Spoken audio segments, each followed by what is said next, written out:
Tras el colapso del Tercer Reich y el fin de la Segunda Guerra Mundial, el pueblo alemán quedó atrapado en una espiral de sufrimiento y represalias sin precedentes. Desde el avance devastador del Ejército Rojo en el este hasta las expulsiones forzadas de comunidades enteras, la población alemana fue víctima de atrocidades a una escala inimaginable. Violaciones, ejecuciones, hambrunas masivas y deportaciones marcaron la vida diaria de hombres, mujeres y niños. Los soldados alemanes enfrentaron un destino tan implacable como la guerra misma. Muchos fueron arrastrados a los helados campos de Siberia, donde el hambre, el frío y el trabajo forzado se convirtieron en sus nuevos enemigos. Los pocos que regresaron encontraron un hogar irreconocible, esposas desaparecidas, vidas destruidas y un país que prefería olvidar. ¿Cómo fue realmente aquel trágico año para el pueblo alemán? 1945, el año trágico de la Alemania nazi. Mientras los británicos y los estadounidenses se ocupaban de la liberación de Francia, a comienzos de 1945, las fuerzas soviéticas avanzaban desde el este, acercándose cada vez más a Berlín. Los estrategas nazis iban y venían del búnker del Führer, incapaces de detener la masacre de sus propias tropas. Muchas ciudades alemanas se habían rendido ante las campañas de bombardeos, y Hitler y sus oficiales se dieron cuenta de que su sueño de un Reich universal había terminado. Berlín, el corazón del Reich, se convirtió en un campo de batalla. Adolf Hitler se volvió cada vez más delirante y desconectado de la realidad, especialmente desde que se refugió en su búnker subterráneo. Su ministro de propaganda, Joseph Goebbels, le proporcionaba un flujo constante de mentiras sobre victorias alemanas inexistentes, incluso cuando el fuego de artillería soviético se escuchaba no muy lejos del búnker. Mientras tanto, el pueblo alemán luchaba por sobrevivir. Los alimentos y las necesidades básicas se volvieron escasos. La mayoría de las ciudades estaban completamente destruidas, obligando a los civiles a refugiarse en refugios antiaéreos o a huir al campo. Los Gauleiters, líderes regionales nazis, a menudo permanecían en la negación, aferrándose al poder y recurriendo a medidas cada vez más brutales contra los disidentes y desertores sospechosos. Dentro del liderazgo nazi comenzaron a aparecer grietas. El 23 de abril, Hermann Göring envió un telegrama a Hitler pidiendo asumir el liderazgo del régimen, pero esto enfureció a Hitler, quien declaró a Göring traidor del Reich. No tuvo otra opción que huir hacia el sur con la esperanza de negociar una rendición separada con los aliados. Heinrich Himmler, jefe de las SS, intentó hacer contacto con los aliados occidentales a espaldas de Hitler, pero finalmente fue capturado y se quitó la vida mordiendo una cápsula de arsénico. En la madrugada del 29, un desesperado Hitler se casó con Eva Braun y dictó su último testamento. Las noticias de que las tropas soviéticas se acercaban al búnker eran cada vez más alarmantes. A las 3:30 de la tarde del 30 se escuchó una fuerte explosión en el búnker subterráneo y las tropas de las SS encontraron a Hitler y Eva muertos en su estudio. Las tropas tenían instrucciones específicas de quemar los cuerpos para que las tropas aliadas no pudieran encontrarlos. Y nunca lo hicieron. La noticia de la muerte de Hitler sumió a la Alemania nazi en un desorden aún mayor. Joseph Goebbels y su esposa Magda tomaron el mismo camino, envenenándose junto con sus 6 hijos. El 2 de mayo, con Berlín rodeada, las fuerzas soviéticas finalmente asaltaron el edificio del Reichstag, izando la bandera roja sobre la capital alemana. Esto marcó el fin de la existencia física del Tercer Reich. Los combates continuaron en Berlín y otras ciudades alemanas durante algunos días, pero el 7 de mayo, el gran almirante Karl Dönitz, el recién nombrado presidente del Reich, firmó un documento de rendición incondicional, poniendo fin formalmente a la guerra en Europa. Pero eso no significaba que todo volviera a la normalidad. En ese momento, los aliados iniciaron una carrera contrarreloj para encontrar y juzgar a los muchos criminales de guerra nazis que ahora intentaban pasar desapercibidos y comenzar una nueva vida lo más lejos posible de Alemania. Algunos de los oficiales nazis más leales, como Martin Bormann, Heinrich Himmler y Robert Ley, eligieron quitarse la vida en lugar de enfrentar un juicio en Nuremberg. Otros se entregaron a las nuevas autoridades, con la esperanza de salvar sus vidas. Hermann Göring, que estaba bajo arresto domiciliario por conspirar contra Hitler, fue liberado el 5 de mayo por una unidad de la Luftwaffe que pasaba y se dirigió a las líneas estadounidenses para rendirse. Pensó que era mejor rendirse a los estadounidenses que a los soviéticos, un razonamiento que probablemente le salvó la vida, considerando que los soviéticos solían disparar a los nazis al verlos. 1945 no fue un buen año para los nazis. El Ejército Rojo había estado empujando a sus tropas hacia atrás desde enero, cuando avanzaron sobre la Polonia ocupada y alcanzaron el río Oder a finales de enero. El 27 de enero se encontraron cara a cara con el horror de los campos de exterminio cuando los soviéticos entraron en Auschwitz. Desde ese momento y hasta el 7 de mayo, continuaron su implacable ofensiva hacia Berlín. Estos dramáticos meses fueron el escenario de algunos de los eventos más brutales y menos conocidos del siglo XX. Dresde, Hamburgo, Berlín, 3 ciudades convertidas en polvo. Las ciudades y pueblos alemanes estaban en su mayoría poblados por mujeres y niños, ya que los hombres estaban afectados por el esfuerzo de guerra en el frente o ya habían muerto para entonces.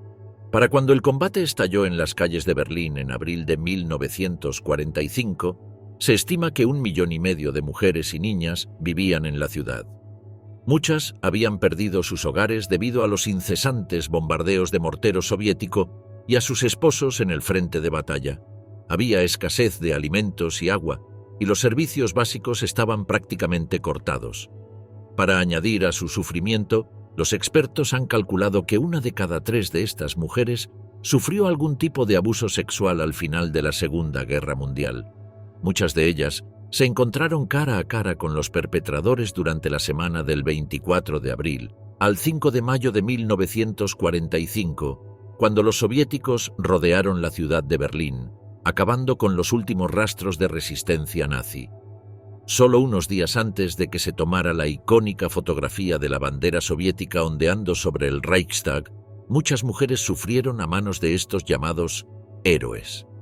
La batalla de Berlín fue sangrienta y cruel, no solo porque realmente fue la última defensa de los nazis, quienes ya no tenían nada más que perder, sino también porque consistió principalmente en combates a corta distancia, y las tropas combatientes estaban gravemente desorganizadas.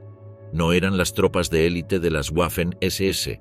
La defensa de Berlín quedó a cargo de la división de reserva mayormente agotada y desorganizada del general Helmut Weidling. Además, la guarnición del general Weidling estaba compuesta casi en su totalidad por hombres ancianos de la milicia nacional y niños de las juventudes hitlerianas, incluyendo a pequeñas niñas sin experiencia en combate. Tuvieron que enfrentarse a tropas soviéticas hambrientas y despiadadas que estaban ansiosas por poner fin a las hostilidades. Las bajas oficiales de la batalla de Berlín fueron más de 900.000 alemanes y 360.000 polacos y soviéticos. El número de mujeres abusadas varía según la fuente, oscilando entre 20.000 y 100.000, llegando hasta casi 1 millón. Durante los bombardeos y combates en Berlín, al menos los defensores vieron a sus enemigos cara a cara. Esto no fue algo que la gente desafortunada en Dresde, en el este de Alemania, pudiera decir. Hasta 1945, Dresde había sido milagrosamente salvada de los ataques aéreos aliados. Pero el 13 y 14 de febrero de 1945, la ciudad fue casi destruida cuando bombas incendiarias desataron una tormenta de fuego en la ciudad. En total, 2.000 aviones británicos y estadounidenses lanzaron casi 4 toneladas de bombas explosivas e incendiarias sobre la ciudad indefensa, matando a la asombrosa cantidad de 25.000 personas. Después de la guerra, Churchill afirmó que tal destrucción estaba justificada, ya que Dresde albergaba más de 100 fábricas que proporcionaban suministros de guerra al frente. Sin embargo, una vez que el polvo de los bombardeos se asentó, era fácil ver que no solo se había atacado la parte industrial de la ciudad, sino toda ella. La primera oleada de Lancasters, bombarderos pesados de 4 motores británicos, apareció sobre Dresde en la noche del martes 13 de febrero de 1945, alrededor de las 10 de la noche. Después de 5 horas de vuelo, estos 240 aviones de la Real Fuerza Aérea no encontraron prácticamente ninguna oposición en el cielo ni fuego antiaéreo desde abajo. Sin embargo, incluso sabiendo que la mayoría de la población debajo estaba compuesta por civiles desarmados, comenzaron el infame ataque aéreo que devastó la ciudad sajona. Era la séptima ciudad más poblada de Alemania, con 600.000 habitantes en ese momento. Los aliados también atacaron las ciudades vecinas de Chemnitz y Leipzig. Después de los hechos, se descubrieron memorandos de la Real Fuerza Aérea de la época, celebrando que el clima era lo suficientemente benigno como para permitir una marcación precisa a baja altura. Estaban absolutamente seguros de qué partes de la ciudad estaban bombardeando. Las tripulaciones mismas podían bombardear de manera cuidadosa y relativamente relajada a una altitud más baja de lo habitual, en este caso mayormente entre 10.000 y 13.000 pies. En una ventana de aproximadamente 15 minutos, lanzaron 880 toneladas de bombas en el centro de la ciudad de Dresde. Las armas de alto poder explosivo rompieron ventanas, abrieron cráteres en las calles y aplastaron muros. Los bomberos se vieron obligados a buscar refugio. Las bombas también pusieron en movimiento ondas de aire de alta presión. A medida que las bombas incendiarias caían sobre los techos de los edificios y encendían múltiples incendios pequeños, se produjo una tormenta de fuego, uno de los resultados más temibles de la guerra de alta tecnología. Lo que ocurrió entonces en Dresde, con sus estructuras de ladrillo, arenisca y madera seca, fue apocalíptico. Las autoridades de la ciudad normalmente podían contar con 1.000 bomberos, pero el infierno fue demasiado para ellos y para los refuerzos que llegaron de las ciudades vecinas. Solo pasaron 2 horas y media antes de que la población se enfrentara a una segunda oleada de Lancasters. Este grupo consistía en 550 bombarderos pesados, más del doble del tamaño de la primera oleada. Aproximadamente entre la 1:20 y la 1:40 de la mañana, los Lancasters inundaron una ciudad que ya estaba en llamas. La tormenta de fuego creada en el ataque inicial alcanzó ahora una furia de devastación que solo puede describirse como el infierno en la tierra. Al mediodía del día siguiente, miércoles de ceniza, más de 300 B-17 Flying Fortresses de la octava Fuerza Aérea de Estados Unidos atacaron Dresde, con torres de humo de los ataques anteriores que aún se elevaban 15.000 pies en el aire. Los estadounidenses tuvieron enormes dificultades para encontrar sus objetivos. Lograron golpear la estación de clasificación de la ciudad asediada, pero también se bombardearon áreas residenciales. Y esto aún no fue el final. El 15 de febrero, un cuarto ataque golpeó Dresde. Más de 200 B-17, originalmente enviados para destruir una planta de petróleo cerca de Leipzig, cambiaron de objetivo debido al mal tiempo. Las estaciones de clasificación no fueron alcanzadas, pero las áreas residenciales sí. Incluso eso no puso fin al tormento de Dresde. La octava Fuerza Aérea regresó el 2 de marzo y el 17 de abril, atacando nuevamente los patios de clasificación y los distritos industriales. Dresde permaneció en llamas durante varias semanas, ahora una ciudad fantasma, ya que todos los que aún vivían huyeron, dejando atrás sus posesiones. Aún más mortal fue el bombardeo de Hamburgo, que ocurrió durante un largo periodo a lo largo de la guerra. Apenas unos meses después de la conclusión de la guerra en Europa, Estados Unidos realizó una encuesta publicada el 30 de octubre de 1945, que dio las estimaciones alemanas de 60.000 a 100.000 muertes en los bombardeos de Hamburgo. Esto es, quizás, 4 veces la cantidad de Dresde. Quizás anticipando la destrucción que desatarían en Hamburgo, los aliados nombraron al bombardeo de Hamburgo Operación Gomorra, el mismo nombre de la ciudad bíblica sobre la cual Dios hizo llover azufre y fuego. En 1943, Hamburgo, Alemania, albergaba muchas plantas de fabricación y centros de transporte, y era el hogar de los astilleros Blohm y Voss, que construían los submarinos que amenazaban la existencia misma de Gran Bretaña. Por esta razón, tenía una gran importancia estratégica para los aliados, convirtiéndola en un objetivo probable de bombardeos. Entre la 1 y las 2 de la madrugada del 23 de julio de 1943, se lanzaron 2.300 toneladas de bombas sobre la ciudad, estableciendo un nuevo récord mundial para la época.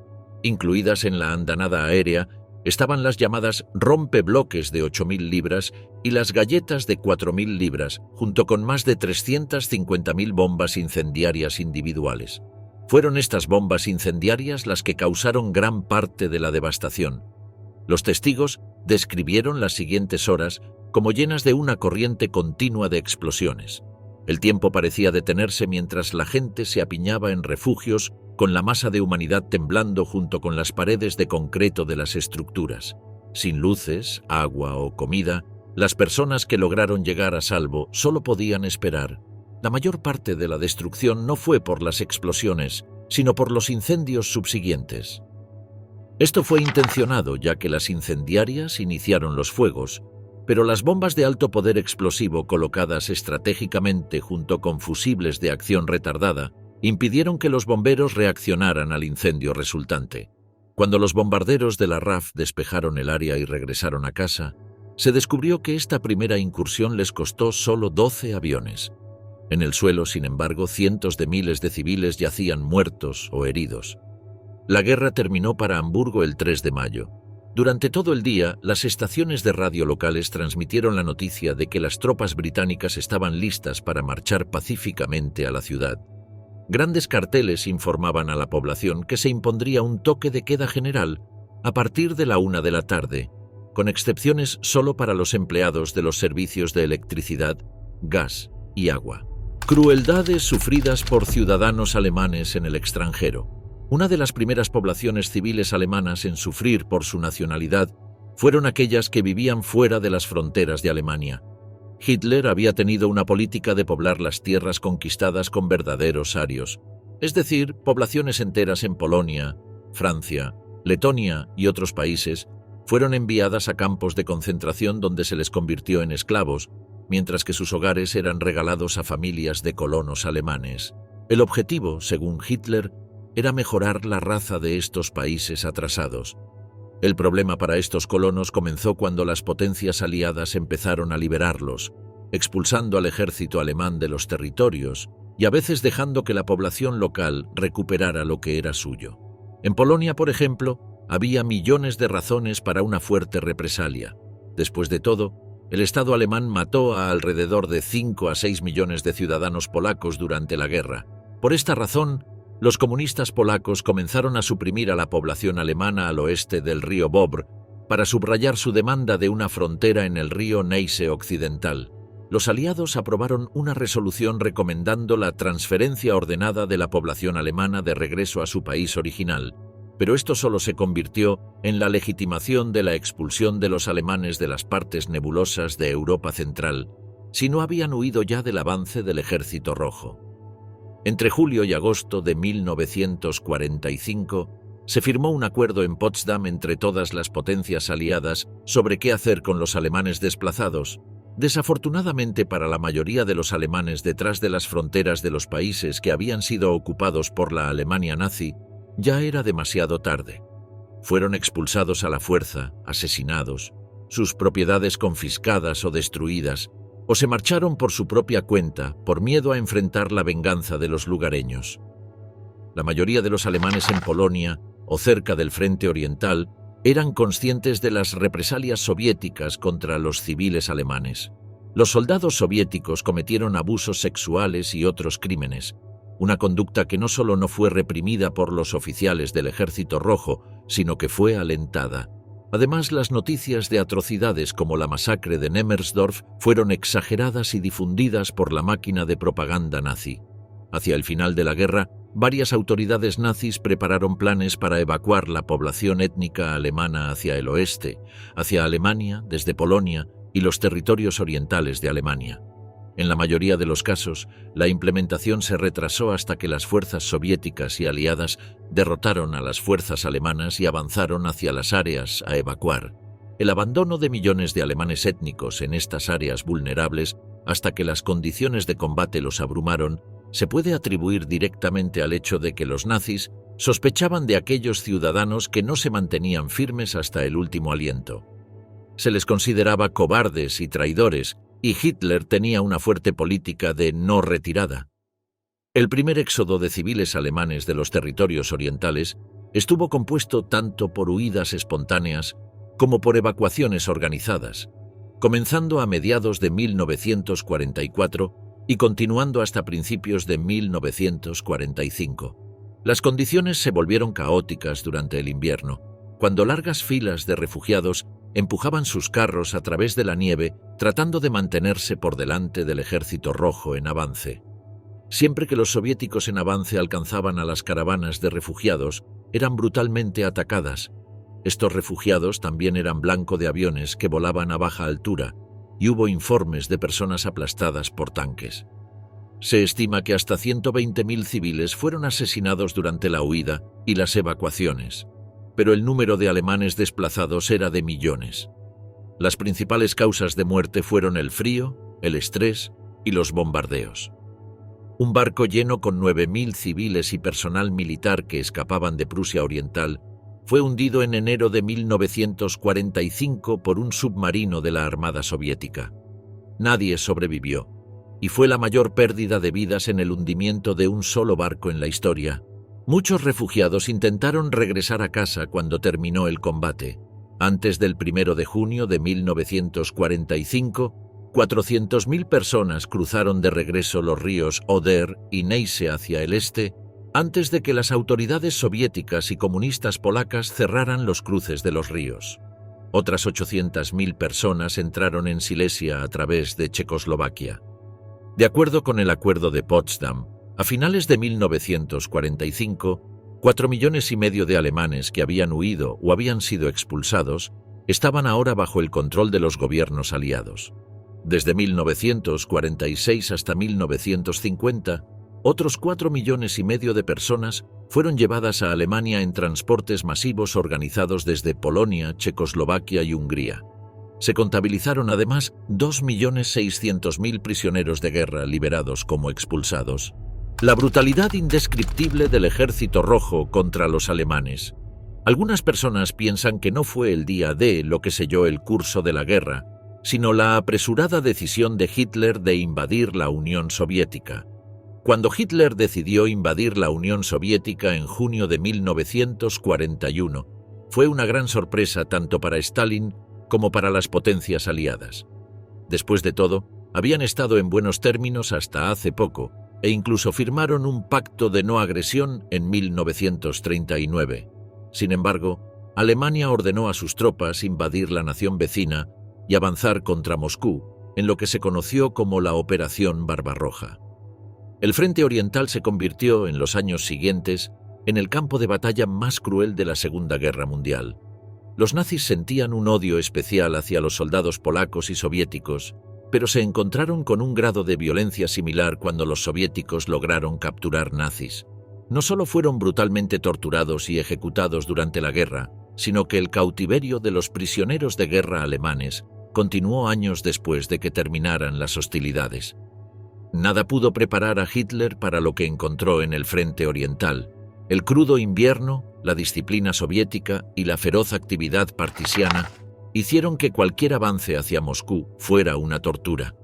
Miles de soldados nazis murieron debido a la inanición, el clima frío y las muchas escaramuzas y trampas colocadas por los partisanos soviéticos. Pero incluso esas muertes se volvieron preferibles a lo que los soviéticos hacían con los alemanes capturados. Estos hombres y mujeres soviéticos buscaban una oportunidad para vengarse de los alemanes. Durante la Operación Barbarroja y la invasión alemana de la Unión Soviética, Hitler había ordenado a sus soldados liquidar a todos los llamados bolcheviques y a cualquiera que pudiera ser considerado su aliado o cómplice. Para la Wehrmacht, la orden era clara. Todos los pueblos eslavos debían ser eliminados. La guerra que libraba Alemania contra la Unión Soviética era una guerra de exterminio, muy diferente de cómo actuaban en el frente occidental y el trato hacia los franceses. Además, los alemanes recibieron la orden de Hitler de tierra quemada en su retirada. Con estas órdenes, los soldados nazis masacraron pueblos enteros y destruyeron ciudades. Dejaron solo muerte y destrucción a su paso. Pero cuando el Ejército Rojo comenzó a tomar represalias, todas las acciones alemanas volvieron rápidamente para atormentarlos. Estas terribles acciones genocidas por parte de los soldados de Hitler quedaron grabadas en el imaginario colectivo de los soldados soviéticos. De hecho, no se necesitó mucha propaganda por parte de Stalin para demonizar a los alemanes. Muchos de estos rusos que lucharon contra los nazis fueron ellos mismos víctimas. sus hogares destruidos, sus madres, hermanos y hermanas masacrados. Sin duda, el pueblo soviético soportó el peso de la guerra. Hubo más de 27 millones de personas asesinadas. Con todo este resentimiento y odio acumulado hacia los alemanes, la juventud soviética respondió al llamado de Stalin a las armas para empujar a los alemanes de regreso en lo que solo puede describirse como una pasión verdaderamente destructiva. Stalin también ordenó al Ejército Rojo iniciar una política de tierra quemada para negar a los alemanes y sus aliados suministros básicos mientras avanzaban hacia el este. Para llevar a cabo esa orden, se formaron batallones de destrucción en las áreas de primera línea, con la autoridad para ejecutar sumariamente a cualquier persona sospechosa. Los batallones de destrucción quemaron pueblos, escuelas y edificios públicos. Como parte de esta política, el Ejército Rojo y la Policía Secreta Soviética masacraron a miles de prisioneros antisoviéticos. La policía secreta estaba a cargo de los prisioneros de guerra. Eran responsables de trasladarlos desde el frente de batalla, donde fueron capturados, hasta los campos de prisioneros de guerra en el interior de Rusia. Pero como la mayoría de los transportes se utilizaban para el esfuerzo de guerra, la policía secreta de Stalin decidió ahorrar recursos haciendo que los prisioneros marcharan a través de las frías estepas rusas. En Ucrania y Bielorrusia Occidental, 60.000 personas fueron forzadas a evacuar a pie. El recuento oficial soviético registró más de 9.800 ejecutados en prisiones, 1.443 ejecutados durante el proceso de evacuación, 59 muertos por intentar escapar, 23 muertos por bombas alemanas y 1.057 muertes por otras causas. No todos estos prisioneros eran alemanes. Muchos eran prisioneros políticos que habían sido capturados antes de que la guerra comenzara. En total, la Unión Soviética mató a casi 1 millón de nazis capturados. De los 90.000 capturados en la batalla de Stalingrado, la más sangrienta de toda la campaña, solo 5.000 alemanes tuvieron la suerte de ser enviados de regreso a su país con vida. La clave para entender este baño de sangre radica en el hecho de que las autoridades soviéticas no castigaron, y a veces incluso alentaron, la brutalidad contra los prisioneros alemanes. No estaban cometiendo crímenes de guerra ni violando tratados internacionales, sino prestando apenas un servicio a la madre patria al borrar a los cerdos fascistas de la tierra. Con el avance de la guerra, la administración política del Ejército Rojo trató de limitar la práctica de matar prisioneros, ya que podían ser valiosas fuentes de inteligencia que podrían usarse contra el enemigo, pero sus esfuerzos fueron infructuosos. En batalla, los hombres y comandantes del Ejército Rojo no se molestaban en capturar soldados y oficiales. Existen casos conocidos de prisioneros que fueron estrangulados y apuñalados hasta la muerte con cuchillos o bayonetas. Al ver que no podían detener a sus soldados de asesinar a los alemanes capturados, el Ejército Rojo optó por una aproximación administrativa, pidiendo a los oficiales al menos hacer un inventario de las armas y pertenencias personales tomadas de los alemanes muertos. Propaganda alemana antisoviética, demonización de los alemanes por parte de los soviéticos. Durante la Operación Barbarroja y la invasión alemana de la Unión Soviética, Hitler había ordenado a sus soldados liquidar a todos los llamados bolcheviques y a cualquiera que pudiera ser considerado su aliado o cómplice. Para la Wehrmacht, la orden era clara. Todos los pueblos eslavos debían ser eliminados. La guerra que Alemania libró contra la Unión Soviética fue una guerra de exterminio, muy diferente de cómo actuaron en el frente occidental y el trato hacia los franceses. Además, los alemanes recibieron la orden de Hitler de tierra quemada en su retirada. Con estas órdenes, los soldados nazis masacraron pueblos enteros y destruyeron ciudades. Dejaron solo muerte y destrucción a su paso. Estas terribles acciones genocidas por parte de los soldados de Hitler quedaron grabadas en el imaginario colectivo de los soldados soviéticos. De hecho, no se necesitó mucha propaganda por parte de Stalin para demonizar a los alemanes. Muchos de estos rusos que tomaron Berlín fueron ellos mismos víctimas, sus hogares destruidos, sus madres, hermanos y hermanas masacrados. Sin duda, el pueblo soviético soportó el peso de la guerra. Hubo más de 27 millones de personas asesinadas. Con todo este resentimiento y odio acumulado hacia los alemanes, la juventud soviética respondió al llamado de Stalin a las armas para abrirse paso a través de Prusia Oriental hacia Berlín, en lo que solo puede describirse como una pasión verdaderamente destructiva. Alentados por las grandes reservas de bebidas alcohólicas convenientemente dejadas por los alemanes en retirada, los voluntarios y soldados del Ejército Rojo avanzaron valientemente a través del invierno ruso. Estos jóvenes soldados también fueron acompañados por los prisioneros de guerra soviéticos que liberaron en el camino. Una vez en Berlín, enfrentaron una resistencia llevada a cabo por jóvenes e inexpertos alemanes y personas mayores comunes, así como soldados regulares. Joseph Goebbels había ordenado a los habitantes de Berlín que debían construir una defensa feroz calle por calle, casa por casa, para repeler a la gran bestia rusa o morir en el intento, y muchos murieron, luchando hasta su último aliento. En octubre de 1944, las tropas del Ejército Rojo avanzaron hacia Prusia Oriental y por primera vez entraron en el propio Reich. En todos los lugares por los que habían pasado, habían visto las secuelas del frenesí destructivo de las tropas alemanas. Casi todos los soldados del Ejército Rojo habían perdido a familiares. Su odio por los invasores fanáticos y su sed de venganza fueron aún más alimentados por la propaganda soviética y puestos en práctica durante una primera ola de violencia, de la cual el pueblo de Nemmersdorf se convirtió en un símbolo. Allí, los soldados alemanes que reconquistaron el pueblo encontraron rastros de una masacre que cobró la vida de numerosos ciudadanos, en su mayoría hombres y mujeres ancianos. Goebbels explotó la masacre en una gran campaña de propaganda, publicando fotos de los cuerpos en periódicos y noticieros semanales. La idea era mostrar a la población alemana lo que podrían esperar si el bolchevismo realmente se apoderaba del Reich. A finales de octubre de 1944, la Wehrmacht logró empujar al Ejército Rojo más allá de las fronteras del Reich, pero el ejército alemán no tenía suficientes hombres en reserva para resistir la gran ofensiva lanzada por los soviéticos el 12 de enero de 1945. En 3 semanas, las tropas soviéticas avanzaron 500 kilómetros hacia el oeste, liberando las partes de Polonia que Alemania había ocupado y anexado, y tomando la mayoría del este de Alemania. La violencia que había caracterizado la primera incursión del Ejército Rojo en Prusia Oriental volvió a surgir. La despiadada guerra de exterminio que la Wehrmacht y las SS habían llevado a cabo contra la Unión Soviética ahora se convirtió en una represalia que la población civil alemana se vio obligada a soportar. Lo que sucedió en Nemmersdorf cuando el ejército soviético estableció una cabeza de puente en la orilla occidental del cercano río Rominte en octubre de 1944 fue inhumano. Pero también fue exagerado en gran medida por el Ministerio de Propaganda nazi de Joseph Goebbels.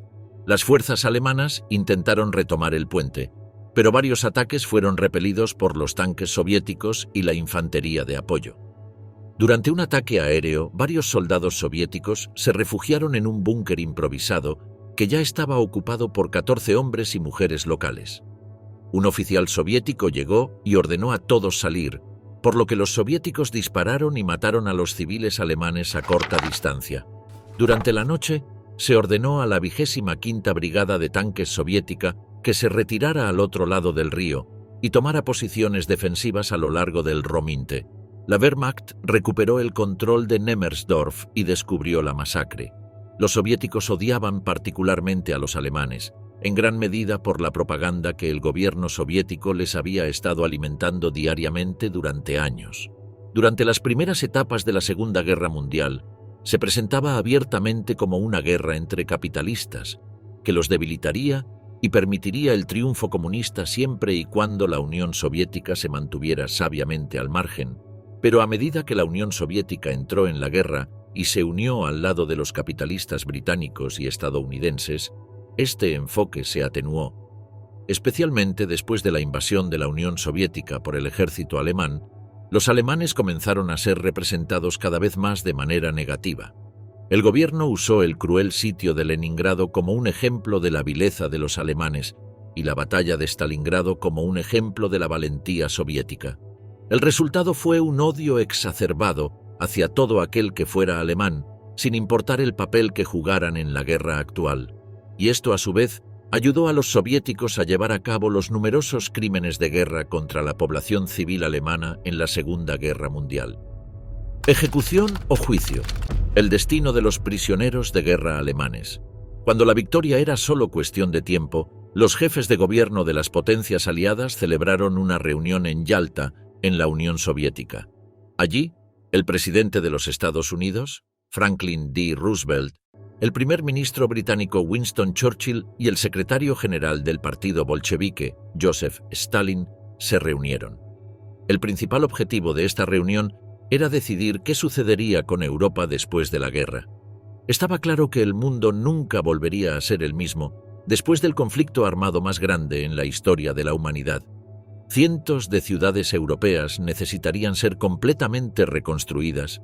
Países enteros tendrían que reformar sus gobiernos y, por supuesto, estaba el tema de castigar al enemigo. Aquí yacían algunas de las principales diferencias entre Roosevelt y el resto de los líderes.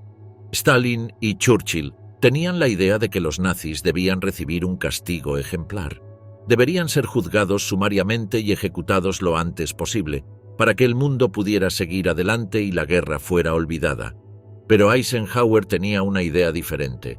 Propuso un juicio internacional altamente publicitado que expusiera las crueldades nazis frente a todo el mundo. Churchill estuvo de acuerdo con su par estadounidense, y así comenzaron a planificarse los famosos juicios de Nuremberg. Roosevelt murió en abril, poco después de la conferencia de Yalta. Fue su sucesor, Harry Truman, quien nombró a jueces de los 3 países y de Francia para formar el llamado Tribunal Militar Internacional, OIMT. Las sesiones, celebradas en la ciudad bávara de Nuremberg, duraron casi un año y cambiaron para siempre la faz del derecho penal internacional. Se presentaron 4 cargos principales durante los juicios de Nuremberg: conspiración para llevar a cabo una guerra agresiva, crímenes contra la paz, crímenes de guerra y crímenes contra la humanidad. La tarea del IMT era juzgar a 24 de los líderes militares y políticos más prominentes de la Alemania nazi, algunos de ellos en ausencia, ya que no habían sido capturados aún. Otros, como Adolf Hitler, Joseph Goebbels, Heinrich Himmler y muchos otros nazis prominentes, se habían suicidado en torno al final de la guerra. El 20 de noviembre de 1945, 6 meses y medio después de la rendición de Alemania, comenzaron los juicios de los principales oficiales de guerra alemanes en Nuremberg. Cada una de las 4 naciones aliadas proporcionó 2 jueces y un equipo de fiscales, y el juez presidente fue Lord Justice Geoffrey Lawrence, en representación de Gran Bretaña. El tribunal contó con traducción simultánea en inglés, alemán, ruso y francés, y las reglas y procedimientos del juicio se extrajeron de los sistemas legales de los participantes. Si bien los juicios de Nuremberg fueron efectivos para exponer los crímenes nazis a una amplia audiencia, tuvieron un resultado no deseado, algo que tanto Stalin como Churchill señalaron en Yalta. Juzgar solo a los líderes más prominentes significaba que los soldados nazis comunes que apretaron el gatillo y empujaron a los judíos a las cámaras de gas quedarían en libertad. Además, significaba presentar la idea de que la población civil, que en su mayoría apoyó al gobierno nazi, había sido engañada para seguir a sus líderes y que en realidad desconocían la magnitud de la criminalidad de Hitler. Esto era algo que Stalin no estaba dispuesto a aceptar, no después de todo el sufrimiento experimentado por el pueblo soviético. Debido a la magnitud de la destrucción que los nazis dejaron en la Unión Soviética, se esperaba que el trabajo de reconstrucción tomara mucho tiempo. Stalin ya había declarado varias veces que, a medida que la guerra llegaba a su fin, los prisioneros de todos los estados enemigos, independientemente de su nacionalidad, podían esperar largos periodos de trabajo forzado.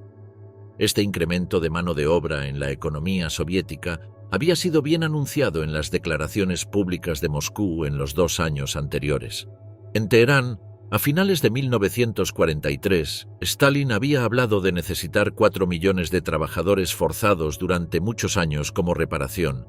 Para el verano de 1944, esto se había convertido en 5 millones por 10 años, una demanda repetida en reuniones posteriores de las potencias aliadas. Una orden general del 16 de diciembre de 1944 decretó que todos los hombres alemanes entre 17 y 45 años y todas las mujeres entre 18 y 30 en los territorios liberados del sureste de Europa que fueran capaces de trabajar debían ser llevados a la URSS. En el transcurso de 2 meses, alrededor de 110.000 ya habían sido identificados y transportados, y se unieron a otros 100.000 provenientes de la Alemania, ocupada en los primeros meses de 1945. Este también fue el destino de los prisioneros alemanes en manos soviéticas, y solo alrededor de 100.000 que estaban demasiado enfermos, demasiado ancianos o demasiado jóvenes fueron exentos. El resto fue agrupado en aproximadamente 60 campos en Polonia y el este de Alemania antes de su traslado a la Unión Soviética, un proceso que se completó a finales de octubre de 1945. La mano de obra de prisioneros también fue enviada a ubicaciones específicas en otros territorios soberanos donde había materiales importantes en juego, por ejemplo, a Yachimov en Checoslovaquia, donde se les encargó extraer el uranio necesario para la nueva industria nuclear de Stalin. Al principio, Stalin afirmó que planeaban mantener a los prisioneros el tiempo que fuera necesario para la reconstrucción, una tarea que había calculado tomaría 15 años. En realidad, la URSS liberó a la mayoría de sus prisioneros del eje entre mayo de 1945 y finales de 1949, lo cual seguía siendo considerablemente más tiempo que la mayoría de las potencias aliadas. La mayoría de estos prisioneros liberados eran ancianos, enfermos o incapaces de trabajar por alguna razón. El 6 de junio de 1945, se decretó que cualquier futura liberación y repatriación requeriría la aprobación del Politburó y se basaría en una serie de criterios establecidos. Para esta etapa, la policía secreta ya había compilado una lista de alrededor de 225.000 soldados alemanes y austríacos en campos y hospitales que eran incapaces de trabajar, pero esto excluía a los oficiales, quienes debían permanecer en cautiverio. Para agosto, un total de 708.055 prisioneros habían sido identificados como aptos para ser liberados, entre ellos 412.000 alemanes, nuevamente en base a que no eran aptos para trabajar. ¿Pero qué pasó con el resto? Aunque interesados en deshacerse de los prisioneros que eran económicamente inútiles, las autoridades soviéticas también querían evitar que aquellos con evidentes opiniones antisoviéticas salieran en libertad, por lo que cualquiera que fuera sospechoso debía permanecer retenido bajo un pretexto adecuado. Como la URSS quería maximizar el potencial laboral de los prisioneros, Sergei Kruglov, como jefe del Ministerio de Desarrollo, propuso un plan para enviar a casa a 150.000 hombres incapaces de trabajar y aumentar las raciones de los prisioneros restantes en un 10% para mejorar la productividad. Los relatos alemanes de cautiverio reflejan la cultura del hambre en la mayoría de los 2.500 campos dentro de la Unión Soviética, pero también señalan que esto era compartido por las poblaciones civiles vecinas. Simplemente no había suficiente comida en el país, cuya capacidad productiva fue completamente destruida durante la guerra. Los mismos relatos alemanes hablan de una disentería generalizada entre los prisioneros y también reflexionan sobre sus patrones de comportamiento, sobre el acaparamiento de alimentos, sobre los tabúes que persistían acerca de comer ciertas cosas incluso en la más extrema hambre, sobre las formas en que los alimentos eran robados y comerciados dentro del campo e incluso el movimiento lento de los prisioneros en todo lo que hacían. La desesperación también era evidente en los intentos de automutilación una vez que se supo que aquellos incapaces de trabajar estaban siendo enviados a casa. Hubo relatos de hombres que se amputaban dedos o inducían ceguera. Más sutiles fueron los intentos de ingerir cantidades excesivas de sal que inducían edema, y se estima que algunos hombres fueron repatriados como resultado, pero otros murieron en el intento. Cobardía de la Wehrmacht y eliminación masiva en Demmin. A medida que el ejército soviético avanzaba en territorio alemán, Hitler se dirigió a la población a través de su ministro de propaganda, Joseph Goebbels. El mensaje era claro: resistir hasta el último aliento, no huir, no ceder. Cada alemán debía detener al ejército rojo en sus pueblos o morir en el intento. Esta orden directa del Reichsführer trajo trágicas consecuencias para la población civil del Tercer Reich. Quizás ninguna otra parte del Reich sufrió tanto como la ciudad pomerana de Demmin, y fue principalmente debido a la cobardía exhibida por el ejército alemán. A finales de abril de 1945, con el Ejército Rojo acercándose, los funcionarios del partido y del Estado en Demmin y otras ciudades de Pomerania fueron los primeros en dar la espalda y huir del área. Ellos habían sido los primeros en exigir que sus compatriotas alemanes resistieran hasta que se asegurara la victoria final. Las unidades de la Wehrmacht estacionadas en y alrededor de Demmin hicieron lo mismo, a pesar de haber jurado a Hitler que preferirían una caída heroica antes que abandonar sus posiciones o convertirse en prisioneros. Abandonaron la ciudad apresuradamente después de demoler los puentes sobre el Peene y sus afluentes, el Trebel y el Tolense. Eso tuvo consecuencias fatales para quienes quedaron atrás, cuya ruta hacia el oeste ahora estaba bloqueada. Los residentes que no habían huido a tiempo quedaron atrapados junto con cientos de refugiados. Todo lo que podían hacer era esperar temerosamente la llegada de las tropas soviéticas. Su miedo estaba justificado. Muchas personas habían escuchado historias sobre los crímenes que la Wehrmacht y las SS habían cometido en las áreas ocupadas de la Unión Soviética. Aquellos que no habían podido huir hacia el oeste soportaron el peso de las represalias soviéticas.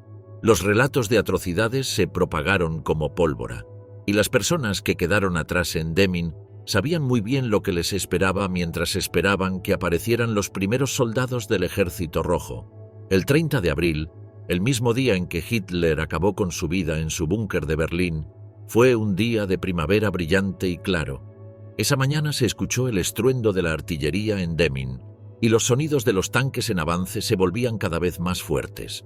Los residentes de Demmin y los refugiados buscaron refugio en sótanos. Las mujeres se ennegrecieron la cara con cenizas y envolvieron sus cabezas en vendas rasgadas para parecer lo menos atractivas posible. Un puñado de ciudadanos se atrevió a colgar sábanas y toallas blancas de sus ventanas como señal de que la ciudad se rendiría sin luchar. Una vanguardia de 2 brigadas de tanques soviéticos llegó al borde sur de la ciudad antes del mediodía, donde encontraron los puentes destruidos, lo que les impidió avanzar rápidamente hacia Rostock como estaba planeado originalmente. Al mediodía, los tanques y otros vehículos se habían concentrado en el centro histórico de la ciudad. Por la tarde, después de 2 breves enfrentamientos, Demmin estaba completamente en manos de las tropas soviéticas. 21 residentes de la ciudad ya se habían quitado la vida antes de que llegaran los soldados. Después de que cayó la noche, comenzó la verdadera pesadilla. Todos los tanques, vehículos blindados de transporte de personal, camiones y enormes cantidades de equipo militar habían transformado la ciudad en un campamento militar en ebullición. Cientos de soldados, detenidos en medio de su marcha hacia la victoria, se lanzaron en busca de relojes, joyas, schnapps, mujeres y oportunidades para obtener sexo y ejercer violencia. Además de sus sentimientos de triunfo sobre los nazis, los soldados soviéticos celebraban el Día del Trabajo. Esa noche se incendiaron los primeros edificios en Demmin. Las casas de entramado y mortero apiñadas en la ciudad alimentaron las llamas que continuaron durante varios días, destruyendo en gran parte el centro histórico de la ciudad. Mucho peor fue el terror infligido por los soldados del Ejército Rojo que deambulaban, a menudo borrachos. Cientos de mujeres y niñas fueron asaltadas, varios residentes asesinados y muchas viviendas saqueadas. Estas acciones fueron seguidas por un acto de suicidio masivo, cuyas dimensiones superaron todo lo que ocurrió en otras ciudades y pueblos alemanes en los últimos días de la guerra. Un pánico colectivo pareció apoderarse de la población de la ciudad, con familias enteras acabando con sus propias vidas. Entre los muertos había bebés y niños pequeños, escolares y adolescentes, jóvenes, parejas adineradas, pensionistas y ancianos de extrema edad. No había un patrón en cuanto a los antecedentes, profesiones y estatus social de los suicidas. Las víctimas incluían a cientos de refugiados de Pomerania, Prusia Oriental y Occidental, y otras regiones, además de cientos de personas de Demmin y el área circundante. Quienes pudieron ingerían veneno o se disparaban en la cabeza. Otros se cortaban las venas o se colgaban. La mayoría, sin embargo, se ahogó. Las mujeres llenaban mochilas con piedras, ataban las manos de sus hijos y las propias a las muñecas y se adentraban en el agua. Semanas después, los cadáveres seguían flotando en las aguas del Peene y sus afluentes. Hay varias estimaciones del número de personas que se quitaron la vida en Demmin. Un registro improvisado contenía los nombres de 612 personas, de las cuales 400 se suicidaron. En noviembre de 1945, el Consejo Regional del área alrededor de Demmin situó el número de muertes entre 700 y 1000. Las eliminaciones masivas de Demmin fueron un evento único. No obstante, el caos del final de la guerra llevó a personas en muchos lugares de Alemania a quitarse la vida en lo que puede llamarse con precisión una epidemia de autoeliminación. Balance de Alemania al final de la guerra. El llamado Reich de los 1000 años cayó catastróficamente en poco tiempo, entre finales de 1944 y la primera mitad de 1945, pero las tribulaciones de Alemania apenas habían comenzado. Habían perdido todos los territorios conquistados, pero también algunas de sus posesiones anteriores, como los Sudetes, el Sarre y otras áreas. Alemania perdió una cuarta parte del territorio que tenía antes de la guerra debido a anexiones de facto por parte de los aliados. No solo eso, sino que se vieron obligados a pagar reparaciones al Reino Unido, Francia y la Unión Soviética. Por supuesto, para un país arruinado, con gran parte de su capacidad industrial destruida y sin un país propio, era extremadamente difícil lograr esto. Por esta razón, los aliados asumieron la tarea de reorganizar completamente el país desde cero.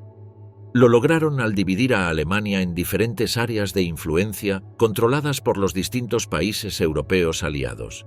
Berlín, un símbolo de la derrota de Alemania a manos de los aliados, también se dividió en diferentes zonas, cada una controlada por la Unión Soviética, el Reino Unido, los Estados Unidos y Francia. La política estadounidense en la Alemania de posguerra desde abril de 1945 hasta julio de 1947 había sido que no se debía brindar ayuda a los alemanes para reconstruir su nación, excepto lo mínimo necesario para evitar que murieran de hambre. Inmediatamente después de la guerra, los aliados iniciaron una campaña de desarme industrial para Alemania. Este fue un plan para destruir la capacidad de Alemania de hacer la guerra mediante la desindustrialización total o parcial. El primer plan industrial para Alemania, firmado en 1946, exigía la destrucción de 1.500 plantas manufactureras para reducir la producción de la industria pesada alemana a aproximadamente el 50% de su nivel de 1938. A partir de ese momento, los alemanes dependerían fuertemente de bienes importados costosos, lo que dificultaba aún más que los ciudadanos alcanzaran un nivel de vida decente. La ocupación aliada de Alemania duró hasta 1948. Alemania Occidental, o la República Federal de Alemania, se estableció oficialmente en mayo de 1949. Alemania Oriental, o la República Democrática Alemana, se estableció en octubre de 1949. Bajo sus gobiernos ocupantes, las dos Alemanias siguieron caminos muy diferentes. Alemania Occidental se alió con los Estados Unidos, Gran Bretaña y Francia, y se convirtió en un país capitalista occidental con una economía de mercado. En contraste, Alemania Oriental se alió con la Unión Soviética y cayó bajo un régimen comunista altamente centralizado. Conclusión. Hubo un tiempo en el que parecía que no había fin para la sed de poder y territorios de Adolf Hitler. Durante esos años, aproximadamente desde 1933 hasta 1943, la Alemania nazi parecía invencible, y todos los ciudadanos alemanes disfrutaban de amplios beneficios, principalmente sostenidos por el saqueo de los judíos alemanes y las poblaciones de los territorios anexados.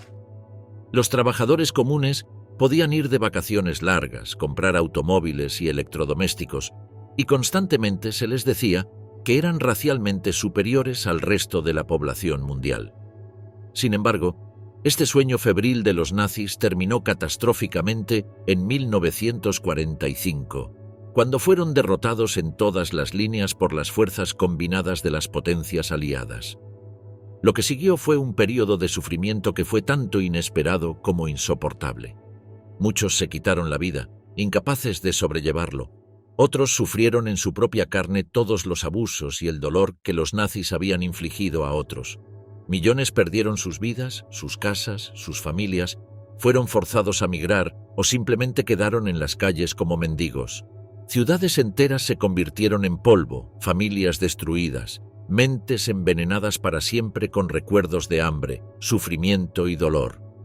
Este fue el único legado que recibió la población alemana de los criminales nazis que los gobernaron entre 1933 y 1945.